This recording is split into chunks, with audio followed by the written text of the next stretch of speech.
নেশা বিরোধী অভিযানে সাফল্য পেল যাত্রাপুর থানার পুলিশ। জানা গেছে, খাদ্দাখলা এলাকার হারুন মিয়ার বাড়ি থেকে তল্লাশি চালিয়ে মাটির নিচ থেকে ড্রাম ভর্তি শুকনো গাঁজা উদ্ধার করে যাত্রাপুর থানার পুলিশ। ওসি সুব্রত দেবনাথ জানান, উদ্ধারকৃত গাঁজার মূল্য লক্ষাধিক টাকা।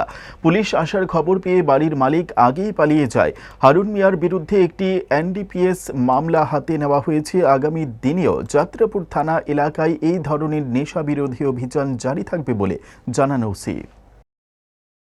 গতকাল রাত্রে আনুমানিক 7:30টার সময় আমি গোপন সূত্রে খবর পাই খাদ্যখলার হারুন মিয়ার বাড়িতে কিছু গাঁজা মজুত করে রেখেছে।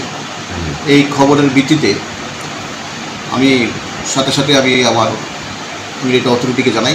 অথরিটি থেকে পারমিশন নিয়ে আমরা স্টাফ এবং টিএসএন নিয়ে বাড়ি এখানে আমি সরকারি তহসিলদারকে সাথে নিয়ে নিয়েছিলাম গভর্নমেন্ট এমপ্লয়ি হিসাবে উইটনেস থাকার জন্য।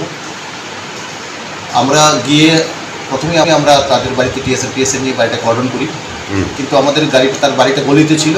দূর থেকে আমরা গাড়ি দেখে বাড়িতে আমরা পুরুষ লোক পাইনি। পুরুষ লোক হয়তো কোন জায়গায়? এটা খাদ্যখলা শেষ মাথায়। জুড়ে থাকে বাঁধন